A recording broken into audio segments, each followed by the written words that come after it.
السلام علیکم۔ تم میں سے کچھ کو تہجد کی لگن لگا کے اللہ اپنی محبت کے لیے چن لیتا ہے، اور پھر رات کا آخری پہر ہوتا ہے، تم ہوتے ہو، تمہارا رب ہوتا ہے، اور وہ باتیں ہوتی ہیں جو رب کے علاوہ کوئی نہیں جانتا۔ جس کو اپنی محبت کے لیے چن لے اور پھر اس کے لاڈ نہ اٹھائے، ایسا بھی بھلا ہو سکتا ہے؟ میرا رب تو ان کو بھی دیتا ہے جو اس کو ماننے سے انکار کرتے ہیں۔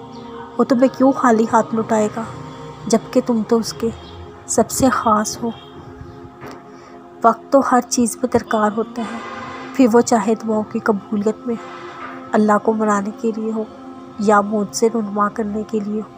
وقت تو لگتا ہے، اور جب وقت زیادہ لگتا ہے تبھی تو میٹھا پھل نکلتا ہے۔ دیر سے نہ گھبراؤ بلکہ اور پرسکون ہو جاؤ، کیونکہ یہ دیری بذات خود گواہ ہے تمہارا دعاؤں کی قبولیت کی، اور اس بات کی کہ رب راضی ہے، جبھی تو دیری سے آزما رہا ہے۔ تم کو کیوں لگتا ہے کہ دیری کا مطلب ہمیشہ نہ ہی ہوتا ہے؟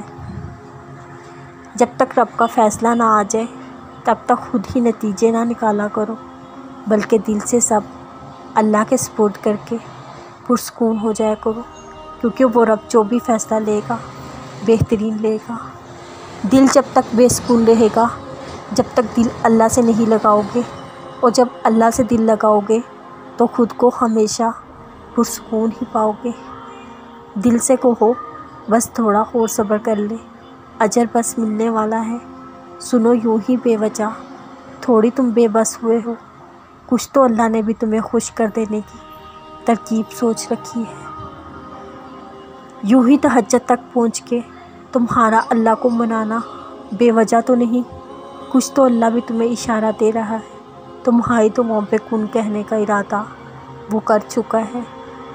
دل کا اس بات پہ یقین رکھنا، اللہ سے مانگا ہے اور وہ ضرور دے گا۔ بے وجہ تو نہیں، کچھ تو تم بھی جان گئے ہو کہ اللہ تمہارے لیے معجزہ کرنے والا ہے۔ ہو سکتا ہے جس کو تم اختتام سمجھ رہے وہ اللہ کا کہانی مکمل کرنے کا انوکھا انداز ہو۔ ہو سکتا ہے جس لمحے تم مایوس ہو کر مانگنا چھوڑ دو وہی وقت اللہ کے کن کہنے کا ہو۔ ہو سکتا ہے آغاز تمہاری پسند سے نہ ہو، مگر اختتام میں وہ معجزہ کر کے تمہیں خوش کر دینے والا ہو۔ ہو سکتا ہے جس لمحے تمہیں لگے تم نے سب کھو دیا، اسی لمحے میں اللہ اپنی غیبی مدد بھیج کے تمہیں حیران کر